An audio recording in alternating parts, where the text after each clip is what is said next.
Because of the defamation lawsuit against Fox News filed by Dominion Voting Systems, texts written by some of the Fox hosts have now been publicly disclosed.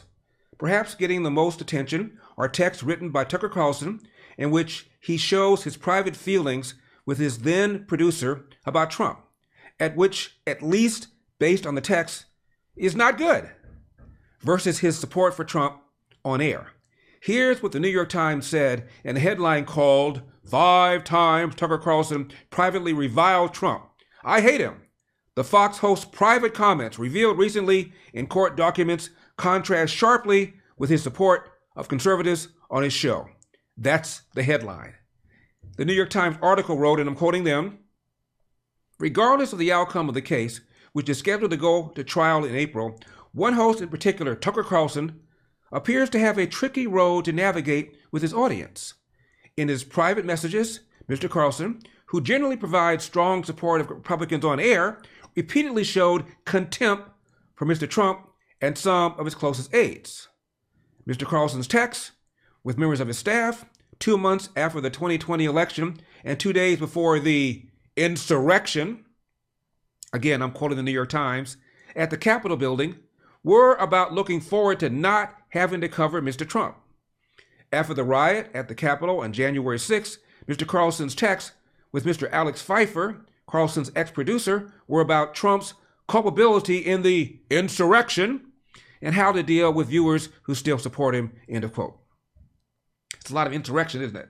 Now, there were, as of the time I read the New York Times article, 1,340 reader comments. That's a lot. So I read some of them. Most, of course, blasted Carlson's alleged hypocrisy. Comics like Stephen Colbert, who helped push the narrative, by the way, that the lab leak theory was crackpot, are having a field day. Start off. First of all, happy hump day, which is fitting because thanks to the Dominion Voting Systems lawsuit, it looks like Fox News is royally humped. Some new court filings dropped just last night, and the big surprise is something that should surprise no one. Fox News doesn't believe a word they say, and neither should you. And meanwhile, over at The View... I have a question. How come this is not thought of as being recruiting? How come they're not thinking about like this as radicalizing? Why is this not being scrutinized the way that they scrutinize other things? Because to me, this should be against the law. You should not be able to lie to the American knowingly. And, you know, it's one thing if you made a mistake and you didn't know, but we heard for 5 or 6 years how, you know, the media was lying, sackadoo.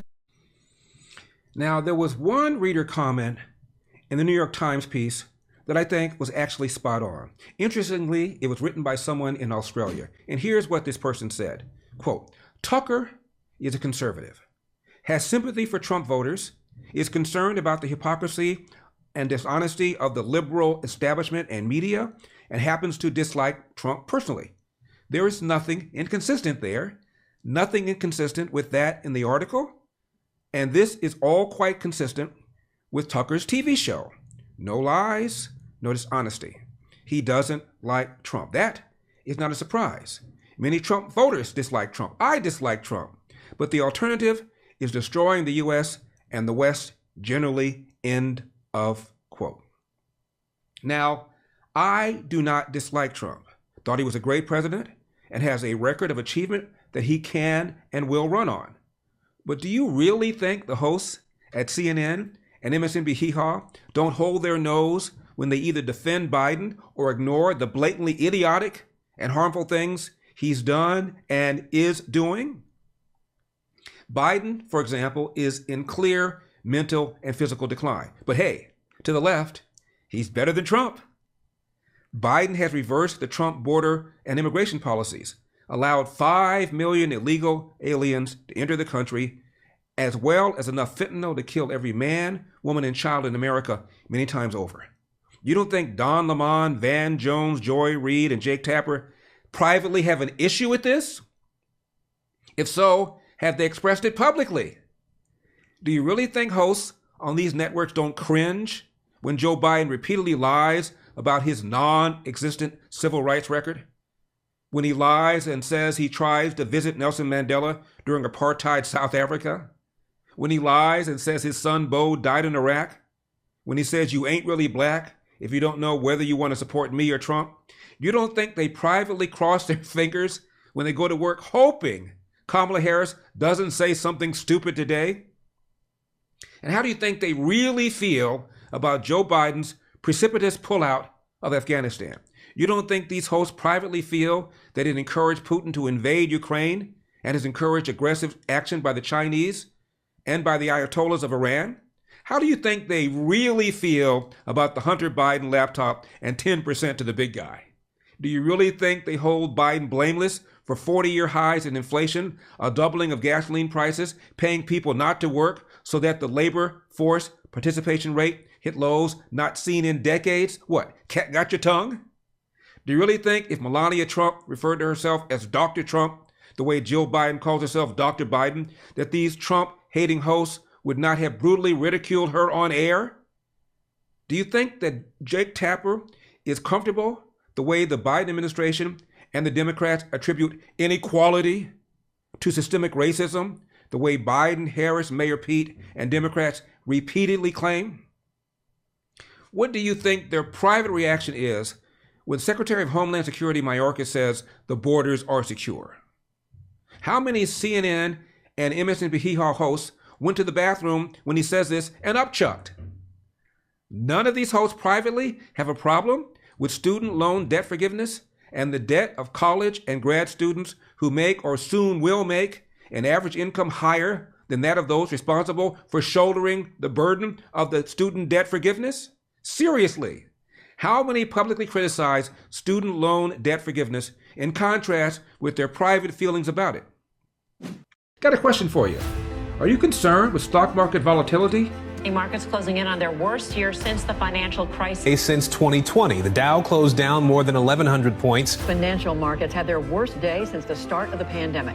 Do you really trust this economy? The U.S. economy could be headed for a recession. Tonight, the alarming spike in inflation soaring to its highest level in nearly 40 years. What if you can invest in a portfolio with a high fixed rate of return that's not correlated to the stock market? Well, you can turn your monthly income on or off, compound it, whatever you choose, and get this, there is no loss of principal if you need your money back, and absolutely no fees. Just log on to investwhyrefi.com. Folks, I personally invest with my own money with YRefi. So log on to investwhyrefi.com or call 888-YREFI24. That's 888-YREFI24. The last few years, the liberal media got the following things wrong: Trump, Russia collusion, vaccine and mask mandates, the lockdowns. Even the World Health Organization now says lockdowns are a bad idea. But the liberal media dismissed the great Barrington Declaration that said young, healthy people are not likely to get sick, that lockdowns are a bad idea, and that we should be protecting the elderly and those with compromised immune systems and let the rest of us go about living our lives. The liberal media dismissed the lab leak theory as a crackpot theory conjured up by the racist Donald Trump. They dismissed the Hunter Biden laptop story and cheered the 51 senior intelligence officials who signed a letter saying the laptop story, quote, has all the earmarks of Russian disinformation, end of quote. You don't think that getting all these stories wrong has not caused at least some of these liberal TV network hosts to say, hey, we need to apologize or at least admit our mistakes? But the silence has been deafening. What about the stories they ignore but privately admit they should be covering? Jeff Zucker, basically president of CNN, has a personal vendetta against Trump. It's not going to be positive for Trump. He hates him. He's going to be negative. And big boss Jeff Zucker tells you what to do. Tells you what to do. These ignored stories include the crisis on the border, the $400 million that Mark Zuckerberg spent to get out Democratic turnout in the 2020 election, The connection between rising crime and the anti-police rhetoric and the soft-on-crime policies by many in the Democratic Party. They ignore that Biden reversed his rhetoric about the police when at one time Biden suggested funds could be diverted from the police for social programs. But now he's Dirty Harry and says we should fund the police. The Biden 180 reversal on his police and anti-police rhetoric should be a story in and of itself, but it isn't. What do you think these hosts privately feel about the abysmal inner-city government school system run by Democrats, supported by the teachers union, a union critical for Democrat success? How many of these hosts have their own kids in urban government schools? And you don't think that privately, at least some of them question the Democrat education complex and their refusal to support school choice? But no, Tucker is a hypocrite. Actually, it's the liberal media that is full of hypocrisy and hypocrites who see no evil, hear no evil, speak no evil about the Biden-Harris administration. Maybe someday somebody will file a defamation lawsuit against the New York Times, the Washington Post, CNN, and MSNBC and reveal the text showing how hosts and reporters on those outlets truly feel about Joe Biden and Kamala Harris. That would be news worth covering. And that's the elder statement. When we come back, have you noticed how coverage of the economy is fading fast from the headlines? Does that mean we no longer have to worry about inflation, about the labor force participation rate, about gas and food prices? And how can you protect yourself in this economy? Now, I know you love the show, so please hit that like button and hit that subscribe button. And then scroll down and get on our mailing list to make sure you don't miss any of our videos. And you'll see the round little donate button. That means donate. Hit that, throw a little something in the tip jar to make sure we can still giving you great, hard-hitting programming.